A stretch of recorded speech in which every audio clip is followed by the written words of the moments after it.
Avoir quelqu'un. Ah oui, t'es là? Ah, il y a quelqu'un. Il y a quelqu'un à la pouponnière! C'est bon, vous pouvez y aller pour les plus petits. Sinon, au niveau primaire, vous pouvez rester dans la salle. Viens, mon frère, que le Seigneur t'utilise. Si. Ah, c'est ça, on manque un petit peu de personnes ce matin, là, souvent dans les différentes implications. Là. Il y en a à Sept-Îles, il y en a aussi au Camp Patmos. Et puis, alors, gloire à Dieu. En tout cas, le Seigneur, il pourvoit tous nos besoins. Alors, ce matin, eh bien, bienvenue à ceux que je n'ai pas eu l'occasion de saluer tout à l'heure aussi. Ce matin, je vais continuer dans les paraboles. Hein. J'avais commencé ça il y a quelques mois, hein, même durant le COVID. Là. Et puis, alors, je vais continuer ce matin dans une autre parabole, hein, qui est une parabole, la parabole des ouvriers qui sont loués hein, dans la vigne. Et puis, vous savez, je ne sais pas si vous vous souvenez qu'est-ce que ça veut dire, le mot parabole. Hein? Ça veut dire comme jeter à côté d'eux, hein, mettre le long d'eux. C'est comme Jésus utilise des exemples de la vie quotidienne, de ce que les gens connaissaient bien à l'époque.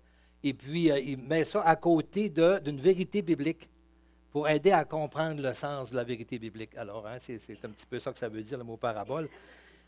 Et puis, alors, c'était des exemples qui étaient bien connus. Et puis, comme on voit ici dans cet exemple de ce matin, quelqu'un qui cultivait une vigne, c'était très, très répandu là, hein, autour du Jourdain puis de Galilée.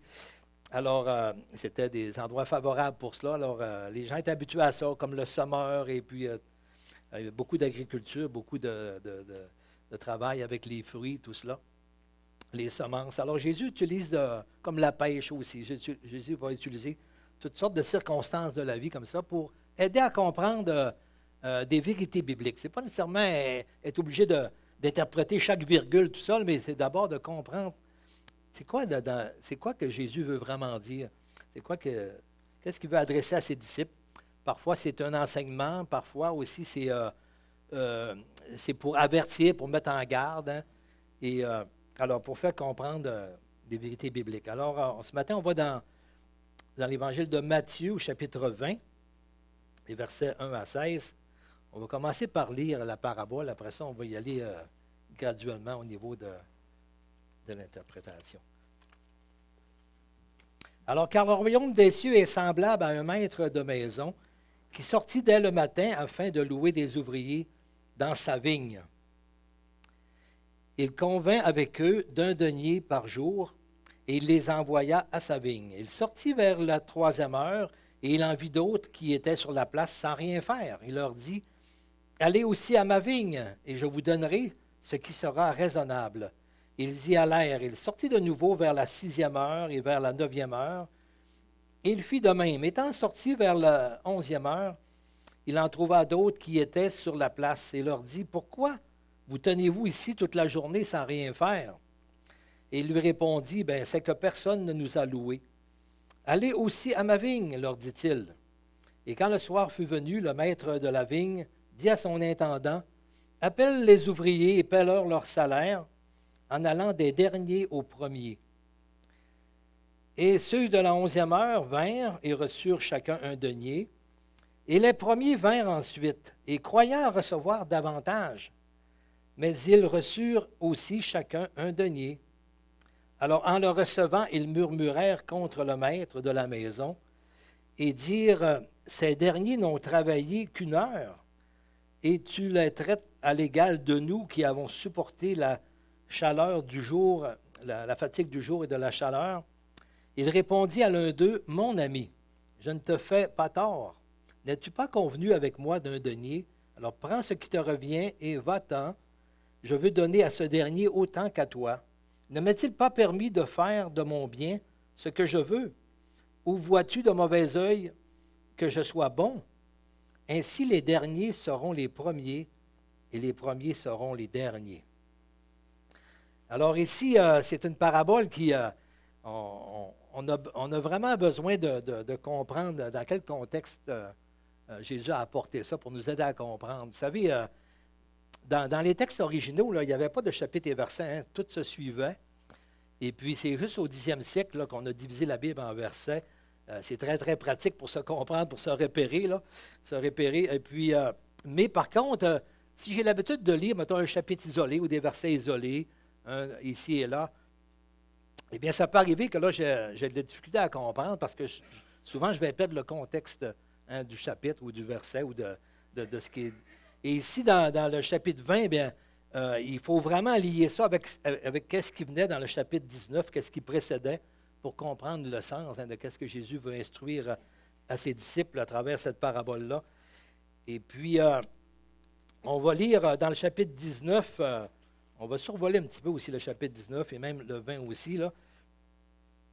Et les 4 derniers versets de 19, de 27 à 30, ça donne beaucoup le contexte là, ici de cette parabole. Où il est dit, Pierre, prenant alors la parole, lui dit, « Voici, nous avons tout quitté et nous t'avons suivi. Mais quand sera-t-il de nous? » Et Jésus leur répondit, « Je vous le dis en vérité, quand le Fils de l'homme, au renouvellement de toutes choses, sera assis sur le trône de sa gloire, vous qui m'avez suivi, vous serez de même assis sur 12 trônes, et vous jugerez les 12 tribus d'Israël. Et quiconque aura quitté à cause de mon nom ses frères ou ses sœurs ou son père ou sa mère ou sa femme ou ses enfants ou ses terres ou ses maisons, recevra au centuple et héritera la vie éternelle. Plusieurs des premiers seront les derniers, et plusieurs des derniers seront les premiers. » Alors ça, c'est assez important de s'arrêter là-dessus. On sait qu'ici, Jésus parle au renouvellement de toutes choses. Alors, les Juifs savaient très bien, hein, ils attendaient le retour du Messie, la venue du Messie, c'est-à-dire la venue du Messie, qui était annoncée, et ils savaient que lorsqu'il viendrait, bien, il allait renouveler toutes choses, hein, parce que là, ils étaient, comme au niveau des gouvernements, par exemple, ils étaient toujours sur l'emprise de gouvernements, ici c'est le gouvernement romain, des gouvernements qui n'allaient pas selon la justice de Dieu. Mais il est écrit dans la parole que Jésus va revenir, hein, le Messie va venir, et puis quand il va établir son royaume sur terre, bien, il va y avoir un renouvellement de toutes choses. Tout le gouvernement et même la terre elle-même, là, ça nous dit que la terre elle-même souffre après les douleurs de l'enfantement. La terre elle-même souffre à cause du péché. Et puis tout ce qu'on voit comme aujourd'hui, on en parle tellement de la planète, de tout ce qui se passe. Mais tout cela il fait partie un peu des douleurs de l'enfantement aussi. Mais tout ça va être renouvelé, et pas par les efforts des hommes, hein, mais ça prend vraiment la puissance de Dieu pour tout ramener ça dans son ordre, comme c'était au début de la création.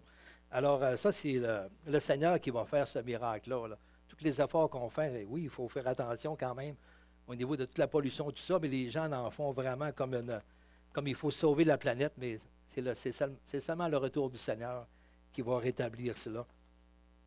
Alors, au renouvellement de toutes choses, et puis, eh bien, les pharisiens et puis les Juifs, les docteurs de la loi, avaient une perception un peu de comment ça allait se passer, là. Et eux, ils regardaient ça avec une vue humaine.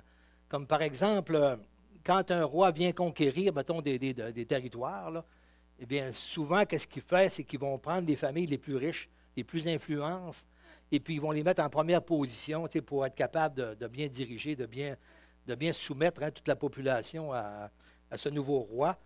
Et puis, ils avaient cette pensée-là, les pharisiens, les chefs religieux, hein, qu'eux, étant comme les premiers, là, à être les premiers choisis, hein, pour être capables dans ce royaume-là, lorsque le Messie va venir. Puis c'est sûr que nous, on est bien, on est des bonnes personnes, puis on a réussi, puis on est... puis on connaît Dieu vraiment, et ils étaient sûrs qu'ils seraient les premières personnes à avoir les premières places, hein, lorsque le Messie va venir établir son royaume. Alors, ça, c'est assez important de saisir ça. Et puis, les apôtres, eux, étaient sous cette influence-là, là, des Juifs, des docteurs de la loi. C'était les gens qui les enseignaient. Alors, ils étaient dans cette culture-là, dans cette pensée-là. Et puis, on le voit, quelques exemples d'ailleurs ici. Et puis, il fallait que Jésus il brise ça parce que la façon dont le Messie va diriger son royaume, c'est complètement différent à la manière des hommes, là. Et il fallait que le Seigneur, avant qu'il parte, là, il avait pendant ces 3 années-là, essayé de tout briser cette culture-là, là, de la bonne personne, puis de celui qui est meilleur que l'autre, puis toutes ces choses-là. Alors, on voit des exemples ici, par exemple, comme lorsque Jésus a annoncé que, bon, là, ici, il parle des récompenses, que, parce que tout de suite avant, il parlait d'un jeune homme riche qui n'a pas voulu laisser toutes ses affaires. Mais là, Pierre, il dit, hey, nous autres, là, on a tout quitté, là. Qu'est-ce qu'on va mériter, nous autres? Hein? Tout de suite, on voit cette pensée-là de mériter quelque chose. Là. Et puis, et Jésus, il fallait qu'il mette en garde contre ces pensées-là. Et puis, mais c'est sûr qu'il dit qu'il n'y a personne qui a quitté tout ce qu'il avait pour me suivre, qui va recevoir, bien sûr, au centuple de tout ce qu'il a quitté quand c'est pour suivre le Seigneur. Comme les apôtres ont fait, les apôtres ici qui étaient comme devenus les derniers là, des hommes. Hein, les pharisiens, les docteurs de la loi avaient souvent la richesse, la puissance, l'influence. Ils étaient vus comme les premiers et par toutes leurs possessions, parce qu'ils ont réussi, tout cela. Et les apôtres, en ayant tout quitté comme ça pour suivre Jésus, c'est comme s'ils étaient tombés comme les derniers. Là. Mais tu sais, le Seigneur, hein, il les rassure là-dessus. Et si vous avez tout quitté pour me suivre, ben, soyez pas inquiets. Là. Le Seigneur, la récompense va être là pour cela, par sa grâce, hein, pas par des mérites, pas du tout. Mais alors, il fallait qu'il les enseigne à cela. Et puis, on voit qu'ils n'ont pas bien saisi encore, parce que tout de suite après, si on va voir dans Matthieu 20, on va toujours être dans Matthieu ce matin. Matthieu 20, là, la demande des fils de Zébédée, on va lire ça ensemble. Dans Matthieu 20, les versets 20 à 28. Il ne faut pas qu'il y aille trop vite. OK, 20 à 28.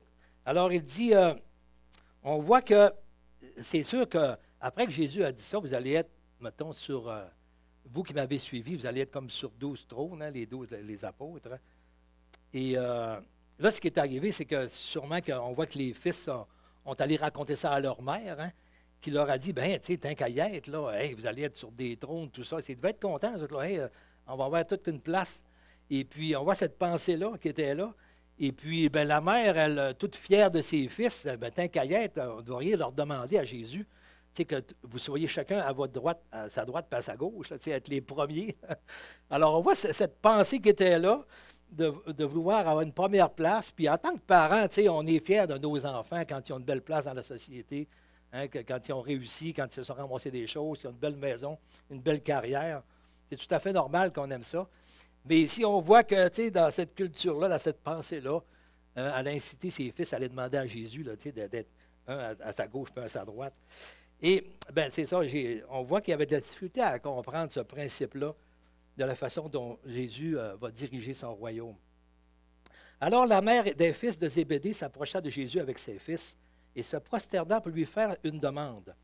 Il lui dit, « Mais que veux-tu? Ordonne, lui dit-elle, que mes deux fils que voici soient assis dans ton royaume, l'un à ta droite et l'autre à ta gauche. » Et Jésus répondit, « Vous ne savez pas ce que vous demandez. Pouvez-vous boire la coupe que je dois boire? Nous le pouvons, dirent-ils. Et il leur répondit, « Il est vrai que vous boirez ma coupe. » Ici, on parle de mourir à cause de son nom. Hein, eux aussi, plusieurs des disciples vont mourir, vont même martyrs là, à cause de son nom, de sa parole, pour ayant suivre Jésus. Ce ne sera pas la même chose que Jésus qui meurt pour nos péchés. Mais il dit, « Il est vrai que vous boirez ma coupe, mais pour ce qui est d'être assis à ma droite ou être assis à ma gauche, là, cela ne dépend pas de moi, mais ne sera donné qu'à ceux à qui mon Père l'a réservé. » Alors, c'est vraiment Dieu qui va donner les récompenses selon sa justice à lui, hein, selon sa grâce, selon sa miséricorde. Ça ne sera pas à cause de mérite que nous avons. Nous n'avons pas aucun mérite. C'est lui qui va décider. Et selon aussi notre obéissance, notre fidélité, comme on le voit dans la parabole des talents. Tu as été fidèle dans peu de choses, bien, je t'en confierai de plus grandes. Alors, c'est ça. Alors, les 10, ayant entendu cela, furent indignés contre les deux frères. Tu sais, là, ils n'étaient pas contents de cela. Tu sais, ils sont 12, là, puis là, il y en a qui commencent à vouloir prendre la place des autres, avoir la meilleure place. Et puis, alors, ça a fait comme une petite discussion assez vive, là, j'imagine. Alors, Jésus les appela et dit, « Vous savez que les chefs des nations les tyrannisent et que les grands les asservissent. Hein, ceux qui dirigent, ceux qui sont chefs, et bien souvent, ils abusent des autres. Hein, et ce sont comme des tyrans, puis les mettent à leur service comme des esclaves. Mais il dit, il n'en sera pas de même au milieu de vous. Alors, tu sais, Jésus prépare ses apôtres, là, maintenant, comme à amener placer la base, de l'Église. Et puis, il ne faut pas marcher dans ces principes-là. Là. Avec le Seigneur, ça ne marche pas du tout dans ce principe-là. Mais qu'il n'en soit pas de même au milieu de vous. Mais quiconque veut être grand parmi vous, qu'il soit votre serviteur. C'est ça, aux yeux de Dieu, là, c'est vraiment différent aux yeux des hommes. Et quiconque veut être le premier parmi vous, qu'il soit aussi votre esclave. Alors, c'est ainsi que le Fils de l'homme est venu, Jésus, non pour être servi, mais pour servir et donner sa vie comme la rançon de plusieurs. Alors, on voit, on peut comprendre aux yeux du Seigneur, là, c'est que bien des personnes peut-être se pensaient être les premiers, mais dans l'esprit de Dieu, là, eh bien, souvent c'est le contraire. Ils sont plutôt en dernier. Mais c'est le plus humble, souvent, celui qui va servir le plus simplement, avec obéissance, avec amour, avec adoration pour le Seigneur. Eh bien, c'est lui qui est considéré comme un premier. Alors là, c'est un exemple ici. On voit aussi dans le chapitre 19, sans nécessairement aller lire, mais on voit au début du chapitre, ça parle par exemple de l'attitude qu'avaient les pharisiens par rapport à l'épouse. Pour une raison quelconque, ils pouvaient demander le divorce. Là, et puis le Seigneur dit, c'est pas ça du tout que dans la justice de Dieu que le Père a prévu quand il nous a créés, quand il a institué le mariage. Et on voit les petits-enfants aussi, on lui amène des petits-enfants. Et souvent, les femmes étaient avec les enfants. Et puis, il voulait les amener à Jésus pour qu'il les bénisse, qu'il leur impose les mains, puis qu'il apporte vraiment sa bénédiction sur eux. Mais on voit que les disciples les repoussaient. On voit ça au chapitre 13, au verset 13 dans le chapitre 19. Alors, on voit que même les disciples, ils repoussaient les enfants. Il y avait comme une culture des premiers, des plus grands, des personnes les plus importantes, là, puis l'âge aussi, tout cela, puis même le sexe. Et puis, on voyait que les enfants, et puis ça, c'était comme méprisé, puis les femmes aussi, c'était vu comme second, là. Alors, ça, c'était vraiment pas dans la pensée du Seigneur. Et on voit au verset 14, Jésus dit, « Laissez les petits-enfants et ne les empêchez pas de venir à moi, car le royaume des cieux est pour ceux qui leur ressemblent, de venir à lui vraiment dans une pleine confiance, s'abandonner au Seigneur, lui faire parfaitement confiance. » Alors, il leur reposa les mains, il partit de là. Alors, on voit, il y avait toute cette culture-là, que même les disciples là, étaient vraiment influencés par tout cela. Et puis, il fallait que Jésus il brise cette façon de penser-là. Alors, à travers cette parabole, quand on y revient, bien, aussi, même, on voit un petit peu après, dans le chapitre 20, on voit un petit peu plus loin que Jésus arrive à Jéricho, puis il y a des aveugles, il y avait 2 aveugles sur le bord de la route, qui criait « Pitié de moi, fils de David ». En disant « Fils de David », c'est comme s'il le reconnaissait comme celui qui est descendant de David, qui devait venir comme le roi, comme le Messie. Et puis, on voit encore là que la foule la faisait taire, essayait de les faire taire. Il y avait comme un mépris pour les malades, les infirmes, les pauvres, les misérables. Il y avait comme un mépris pour ces personnes-là, comme si qu'ils les voyaient comme des personnes qui s'ils sont comme ça, c'est à cause de leur péché ou de les péchés de leurs parents. Alors, ils voyaient ça comme étant punis de Dieu dans leur misère, plutôt que d'avoir de la compassion. Et puis, on voit que Jésus, lui, il s'arrête, et on voit ça dans les versets qui suivent. Je ne sais pas si je te l'avais donné, mon frère, pour l'afficher, dans Matthieu 20. Et puis, Jésus s'arrêta et les appela et dit, « Que voulez-vous que je fasse? » Alors, on voit Jésus, puis le verset d'après aussi, on va continuer jusqu'à...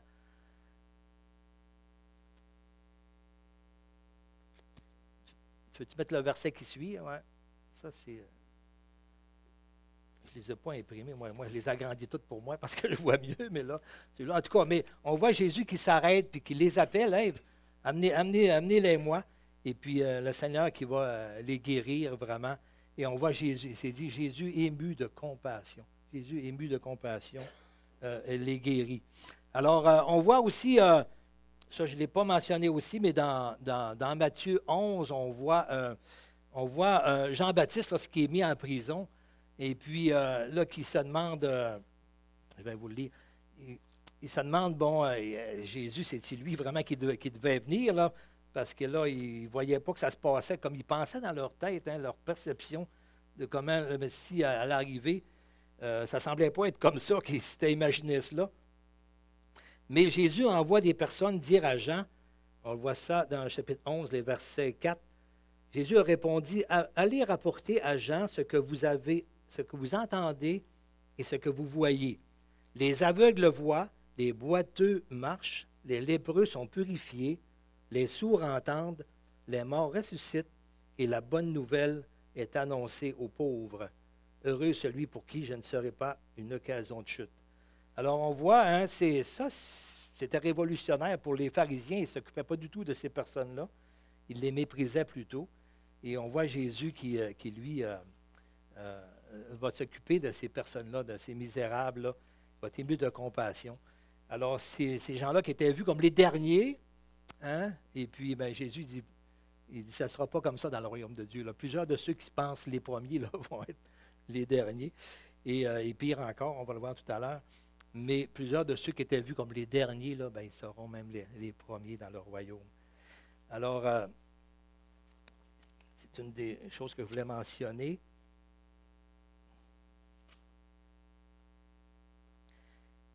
Et alors, si on revient à cette parabole aussi, on voit que, c'est ça, la parole de Dieu est annoncée, l'Évangile est annoncé, et puis chacun est invité à venir travailler dans la vigne du Seigneur.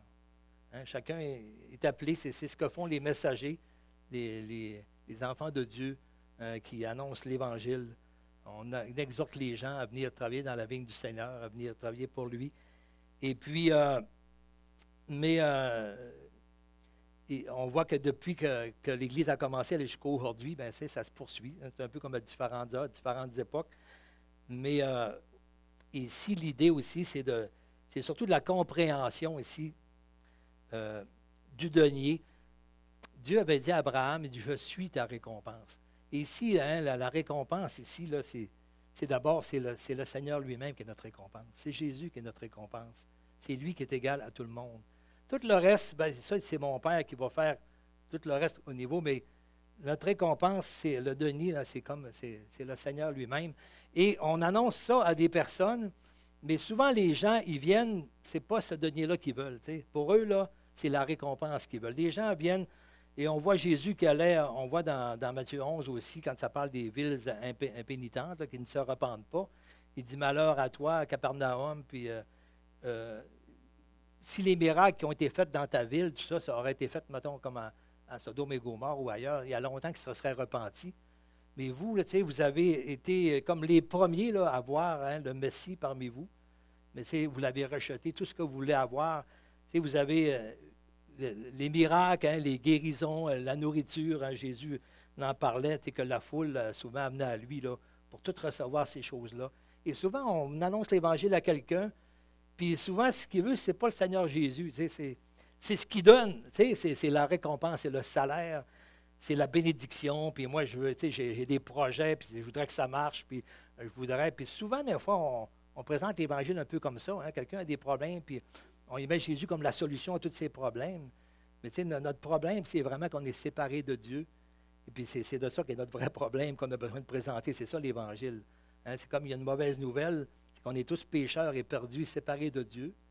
Mais la bonne nouvelle, c'est que Jésus a payé pour nous à ma place sur la croix. Hein? Parce que je ne pouvais pas le payer moi-même. Alors mais c'est ça, le vrai salaire, c'est ce que Dieu va nous donner de sa personne, de le voir, d'être avec lui face à face. Et alors, c'est ça. Et puis, c'est ça. Les gens, souvent, c'est ça, ils rejettent comme les premiers qui étaient là. Hein, Jésus est venu parmi eux, et puis c'est pas lui qui voulait, là, il voulait vraiment les bénédictions, mais Jésus était comme rejeté, hein, il a été rejeté lorsqu'il est arrivé à la croix. Alors, et on voit aussi Jésus qui va, quand on lit Matthieu 6, le verset 1, on voit l'attitude des pharisiens, des chefs religieux, qui...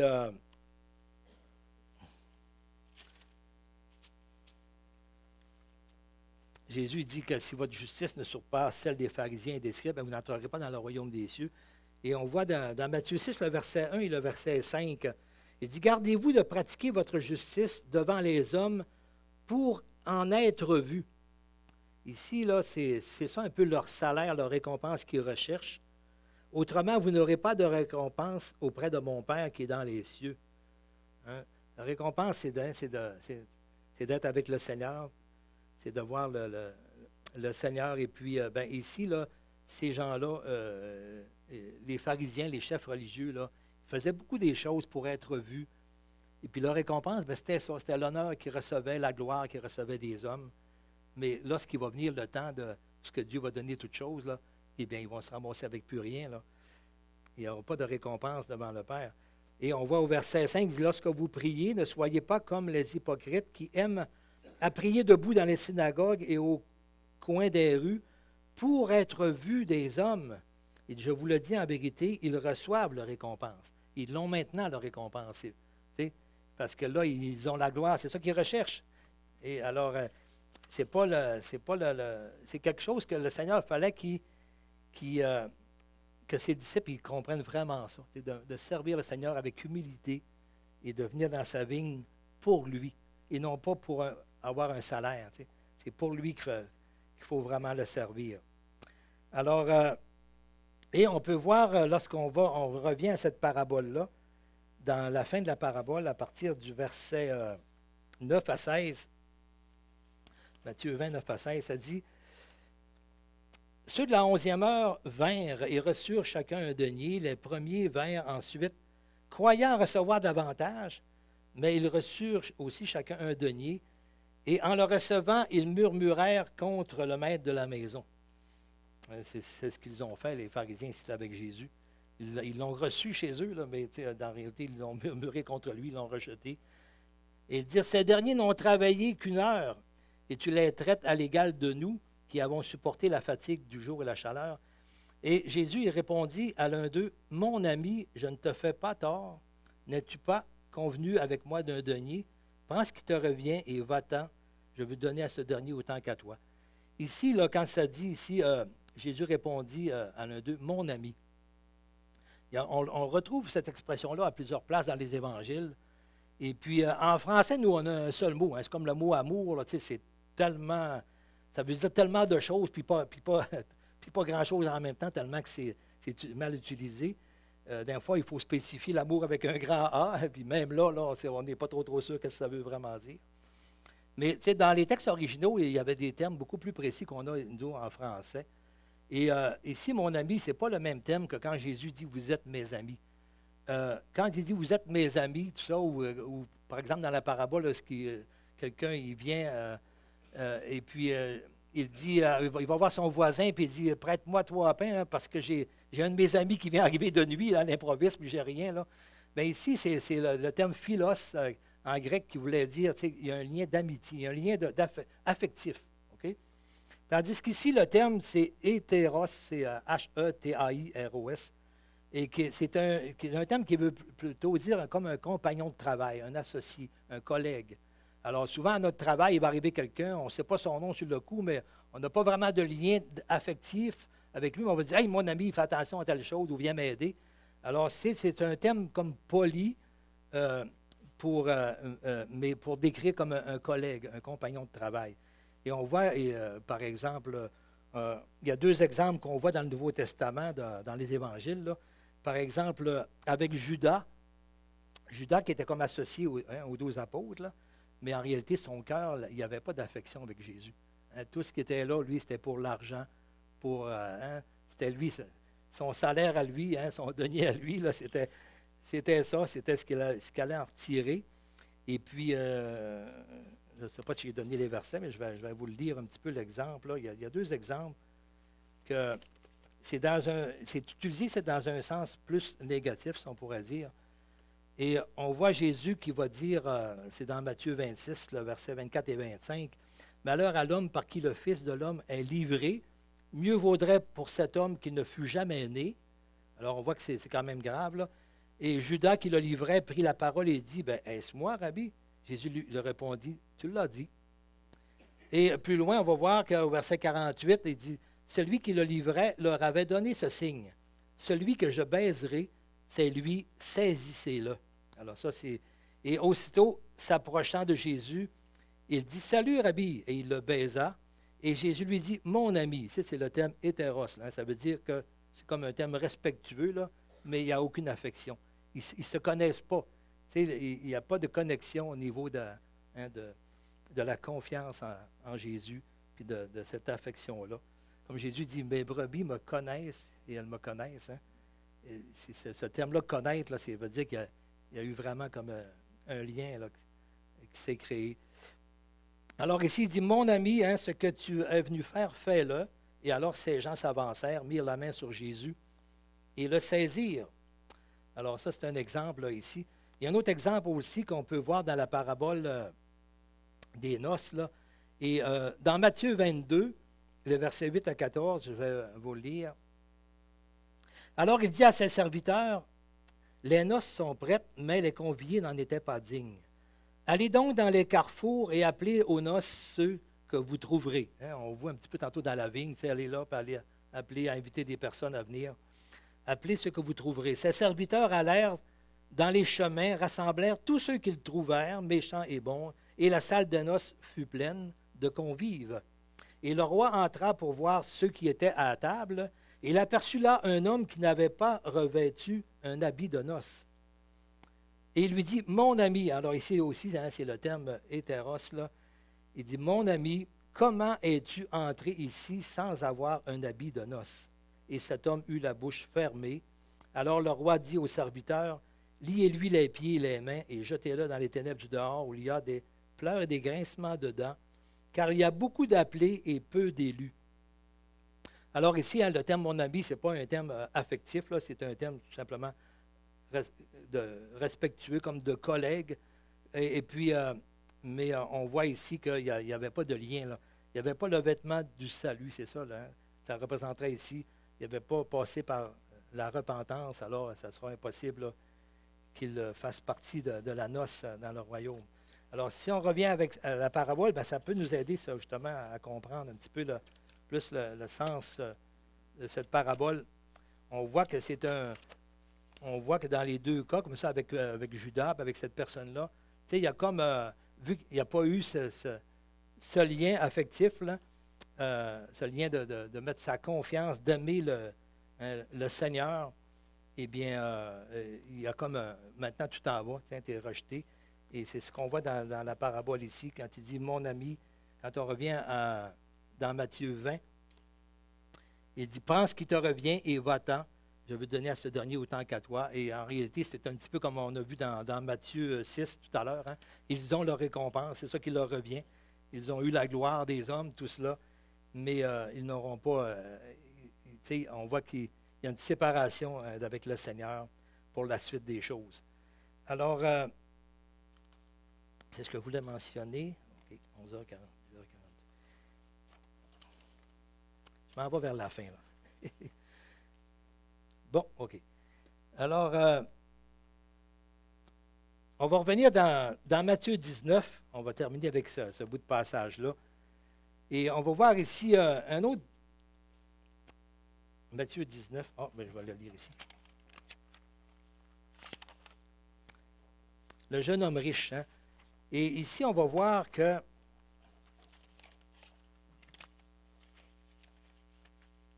il y a comme une culture de la bonne personne. Tu sais, ça vous arrive, moi je suis une bonne personne, lui c'est une bonne personne. Si on regarde tout ce qu'il a fait, les bonnes œuvres, puis il aime son prochain, puis peut-être que tu te dis ça de toi-même aussi, moi je suis une bonne personne, tu sais, je fais du bien, puis je fais attention, puis je fais des bonnes œuvres, peu importe.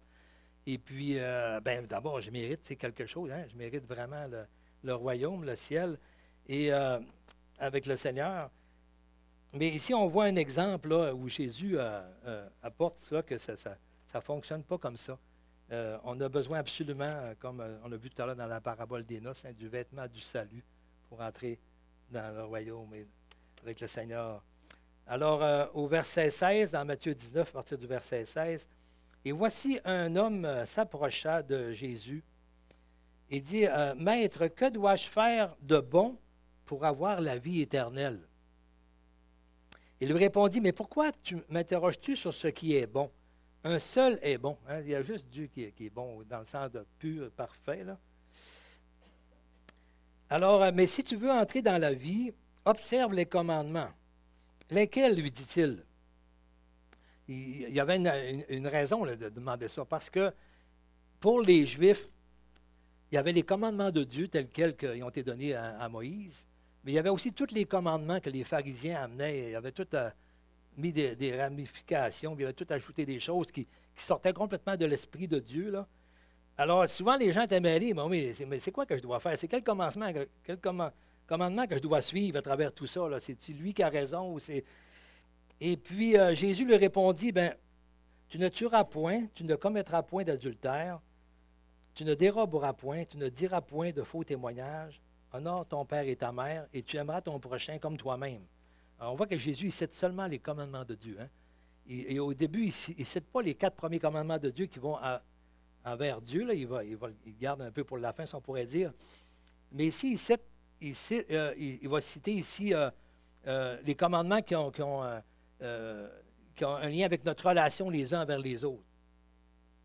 Okay. Et puis, lui, il dit, écoute, au verset 20, il dit, le jeune homme lui dit, j'ai observé toutes ces choses, moi, que me manque-t-il encore? Alors, tu vois qu'il ne peut pas avoir une satisfaction quand même si on pense. Ici, on voit comme une bonne personne aux yeux des hommes, tu sais, puis à ses propres yeux, là. Il y a des gens qui respectent Dieu, ils respectent ses commandements, sa parole, ils essaient de marcher du mieux possible, là. Mais tu sais, la chose, c'est où est l'intérêt? Si je le fais dans le but de penser mériter mon ciel, de mériter mon salut, bien là, ça ne marche pas parce qu'il y a de bon que Dieu seul. Même si j'essaierais de tout faire ces choses-là, je ne les ferai jamais bien. Il y a toujours des intentions à travers ça et des intérêts, et puis qui ne sont pas purs. Alors Jésus, il va lui dire, si tu veux être parfait, parce qu'il se rendait compte que ça ne semblait pas être parfait quand même, malgré ça, malgré que il va dire, moi, je fais de mon mieux dans tout ça, là, mais qu'est-ce qui me manque encore? Si tu veux être parfait, vends tout ce que tu possèdes, donne-le aux pauvres et tu auras un trésor dans le ciel, puis viens et suis-moi. Alors, on voit qu'il faut vraiment, il faut passer par Jésus vraiment pour aller avoir un trésor dans le ciel. Ici, son trésor, lui, c'était toutes ces choses qui s'étaient ramassées. C'était quelqu'un qui était riche et qui avait bien réussi, un peu comme les pharisiens. Puis il y avait un bon témoignage, si on pourrait dire. Là, il se comportait du mieux possible. Là. Et puis, il avait accumulé beaucoup de choses, mais il était attaché tellement à ces choses-là. Mais on voit que, tu sais, chacun de nous, il nous faut passer par la repentance. Et il faut comme être capable pour servir le Seigneur, il faut être capable de tout abandonner. Ça ne veut pas dire qu'on va tout quitter ces choses-là, mais tant que c'est ça qui est mon trésor, hein, c'est-à-dire là où est ton trésor, là sera ton cœur. Si mon trésor, c'est tous les biens que j'ai réussi à avoir, mon cœur est là, et là, c'est dur d'avoir un cœur pour le Seigneur. Alors, il faut que ce soit le Seigneur qui soit mon trésor. Et puis, pour ça, ça paraît comme une repentance. Alors, après avoir entendu ces paroles, le jeune homme s'en alla tout triste, car il avait de grands biens. Alors, il est parti, hein, il n'était pas capable de tout délaisser cela. Alors, Jésus dit à ses disciples, « Je vous le dis en vérité, un riche entrera difficilement dans le royaume des cieux. Je vous le dis, encore, il est plus facile à un chameau de passer par le trou d'une aiguille qu'à un riche d'entrer dans le royaume de Dieu. » Et les disciples, ayant entendu cela, furent très étonnés, hein, parce que ça, c'était vraiment différent, justement, des enseignements des pharisiens, des chefs religieux, et qui, eux autres, valorisaient les richesses, tout ça, comme étant des bénédictions de Dieu, puis c'est parce que Dieu les approuvait dans leur conduite, qu'ils avaient bien réussi, qu'ils s'étaient enrichis, mais ce n'est pas du tout le cas. Alors, ils étaient étonnés, mais ils disaient, mais qui peut être sauvé? Là, ils voyaient, eux autres, mais Jésus les regarda et leur dit, « Aux hommes, cela est impossible, mais à Dieu, tout est possible. » Alors, on ne peut pas se sauver soi-même, hein, c'est impossible, c'est ça que ça veut dire ici. Et on ne peut pas arriver avec nos bonnes œuvres, puis notre réussite, puis on a bien réussi, puis on a un beau travail, on a une belle maison, on a fait toutes sortes de bonnes œuvres, puis de dire, moi, j'ai respecté les commandements du mieux possible, je suis une bonne personne, eh bien, je ne peux pas me sauver, parce que sinon, Jésus ne serait pas venu mourir sur la croix. On est tous pécheurs et tous perdus, même si on pense être une bonne personne, et on ne peut pas s'appuyer là-dessus. Et c'est dommage. En réalité, c'est ce que toutes les religions du monde enseigne le principe des mérites. Et les gens font toutes sortes d'affaires pour essayer de mériter la faveur de Dieu pour l'éternité. Et puis, bien, Jésus dit, on ne peut pas la mériter, la faveur de Dieu. C'est Christ qui est mort sur la croix pour moi. Il faut qu'il me purifie. Alors, ce matin, ben, c'est un appel que le Seigneur te lance aussi. Hein? Toi qui écoutes ce message, cette parole, hein, si tu te bases sur ces choses-là, hein, sur toi-même, sur ta réussite ou sur tes bonnes œuvres, ou penser être une bonne personne, tu penses comme être le premier dans un sens, là, accepté devant le Seigneur. Mais le Seigneur, il faut que je passe par lui, il faut que je vienne le suivre. Jésus dit, quiconque veut être mon disciple, ben, s'il ne renonce pas à tout ce qu'il possède, il ne peut pas être mon disciple. Il faut que Jésus passe avant. Ici, là, quand il dit ça, quiconque aura quitté à cause de moi, mon père, sa mère ou sa femme, ce n'est pas une question de séparation ou de divorce ici. Là. C'est de soumettre sa volonté au Seigneur avant même ces personnes-là.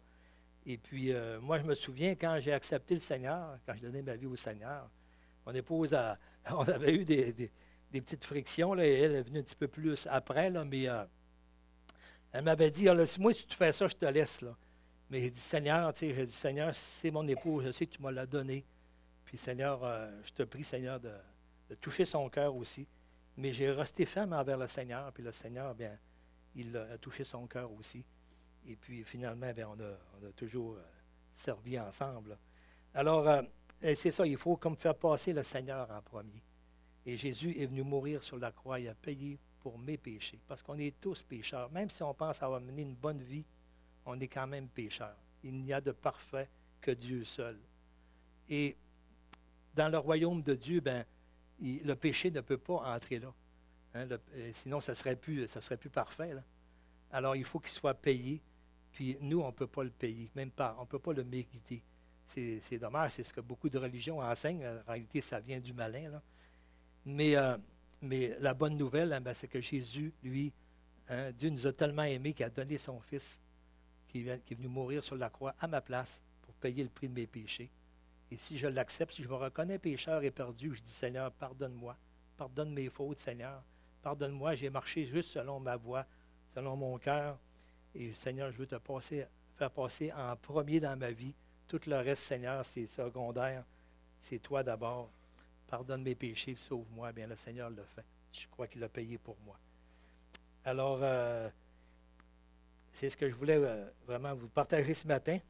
Le dernier chant qui va suivre, là, c'est vraiment bien. Hein, ça dit, j'ai été crucifié avec Christ. Hein, et bien, c'est ça. Je te relaye le bâton, tu as l'air tout prêt. alors, que le Seigneur vous bénisse à travers ces paroles-là. Et puis, qu'on puisse le servir, lui, là, pour ce qu'il est, hein, et non pas pour des récompenses. Amen. Alors, dans le chant Crucifié avec Christ, merci Pierre-Paul. Pour chacun d'entre nous.